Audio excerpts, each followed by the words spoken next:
Well, welcome back to Live at Wimbledon. Myself, Cara Robinson and Adam Hunter giving Mats and Annabelle a quick, well-deserved break. And we are delighted to say we have been joined by the man of the moment, Dustin Brown, known as Dreddy. Thank you so much for coming up to join us after that heroic win over Rafael Nadal last night in 4 sets.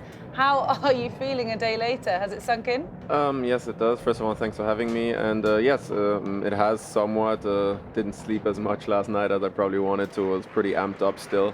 Got to dinner pretty late at around 11 o'clock by the time I got home and changed, and then we ended up going to a restaurant. And yeah, just very happy. Had a good hit this morning with one of the German juniors, Tim Sandkauen.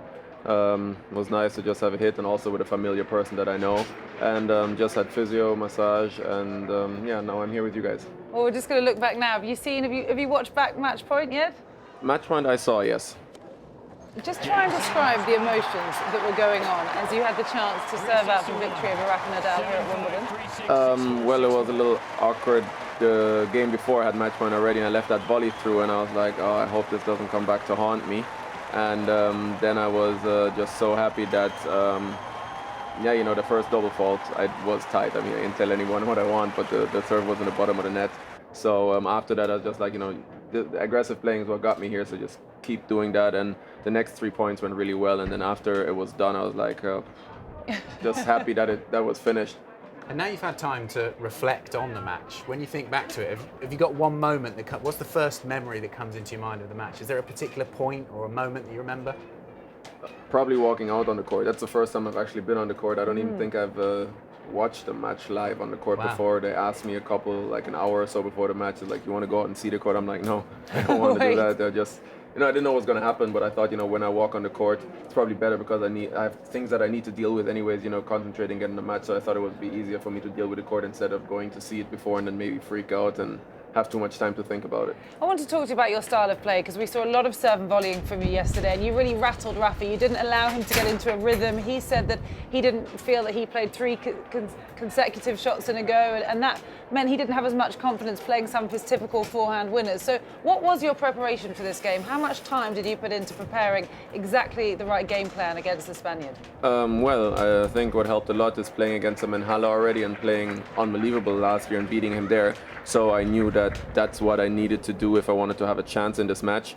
But then on the other side, I said, you know, the grass here is probably a little slower than it is in Halle on the center court. And also, this is best of 5 instead of best of 3. So it would be a definitely more difficult task getting it done here. And yeah, I'm just delighted that I got through it and that I won the match. And I have to ask you about your Twitter following, which went up some 20,000 followers just during the course of the last 3 hours of the match. I imagine you've had all sorts of messages. What's the best message or person you've heard from since the win? Jada Pinkett Smith, Will Smith's wife, wrote me last night and congratulated me to the match. Boris Kodjoe, Tyson Beckford. It's great. You're a celebrity. Come on. I don't know about that, You're a celebrity. Yeah, I was, like I said, I was in bed. I was lying down. I couldn't sleep anyway, so I was just on my phone and looking at some of the stuff. I mean, obviously, normally I do all my Twitter and my Facebook myself, and normally I'm able to actually go through all the tweets, and even if I don't reply all the tweets, I can read all of them. There's no chance. After yesterday, my phone was a complete mess with Facebook and everything. I still didn't get through everything. I'm happy I got, you know, to write back to most of the people on WhatsApp and stuff like that, but obviously there's more stuff coming in the whole time, so there's no chance to catch up. I know, I tweeted you, I didn't get a response. Really, I'm joking. I fully understand. Not just Twitter. On the back of every single national newspaper. I don't know if you can push up in on this. Back and front. Front pages of a lot of... Front of some. This is the back of one of the papers. Rasta La Vista Rafa, and then a brilliant shot of you there just shouting and the hair going everywhere. What's it like to see that? You're the talk of the town. Well, it's a great feeling. I didn't... kind of looks like my hair's in my mouth there. My eyes were closed. Actually, that's the funny thing, you know, it never bothers me. I don't even know where the hair is. I didn't know it was in my face. It's always funny when I see those pictures to see what my hair actually does behind me, because normally I don't get to see that.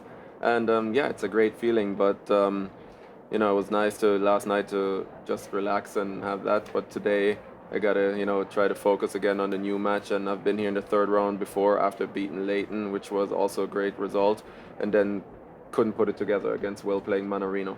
I watched you in a couple of matches in your qualifying over at Roehampton, and you've come here as well. You just seem so cool and calm under pressure. Do you think about that, or is that just the way you are? Well, I've had a lot of matches this year already that were very close, where I've served for a match or where I lost in tie breaks. I think this year I've lost I don't know how many, but tons of third set tie breaks. So I had a lot of tough matches, and just playing through the last couple of tournaments on the grass. Obviously, I've been playing well, even though I lost to Janovic and to Nishikori. I still had the feeling I was playing really well, and I realized that in qualies, and I can really, count on my serve when I need it. So that obviously gives me strength to be calm on the court. I want to ask you about 2 years ago here. You just mentioned Leighton Hewitt. This isn't the first time you've caused some headlines at Wimbledon, defeating Leighton in the second round back in 2013, and then, as you say, you fell at the third. You now face Viktor Troicki in the next round. What have you learned from the experience of knocking out one of the top seeds 2 years ago that you can put into play this year to perhaps go a bit further in the tournament? Well, it's always difficult.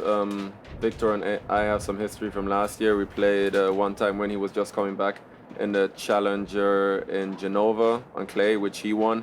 And then we played at the end of a year in a Challenger in Italy, which was play at surface, which is pretty fast, maybe similar to grass, and I won in 3 tie breaks.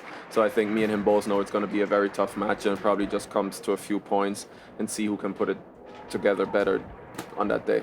And I just have to ask you about your style before you go, because you've attracted so many admirers, and I know you say fairly enough, this is you and it's how you've always been, it's what you're used to, and you're half German, half Jamaican, and the hair has so many followers, and you haven't washed it or cut it for 19 years or something? Well, washing, yes. Cutting, no. I don't know where the washing came from, but no, Okay. obviously I do that, but cutting, last time I cut it was August 96. August 1996. Will you keep going? Keep growing? Well, obviously, really cut it. It was 96 last year or sometime beginning of this year. I cut off a little bit because I realized that when I was serving, it started to go over the front and go into my eyes, and shouldn't be doing that. But and it doesn't annoy you? no, not well. I'm not When you're used to playing? anything else. So if I probably would have had short hair like you or something, then maybe it would. But that's what I'm used to. Yeah, of course you are. Well, congratulations. What a fantastic win against Rafael Nadal. Best of luck against Viktor Troicki in the next. Hopefully we'll be talking to you again after another match win. Thank you very much, Thanks, guys. Dustin. Good luck. Dustin Brown.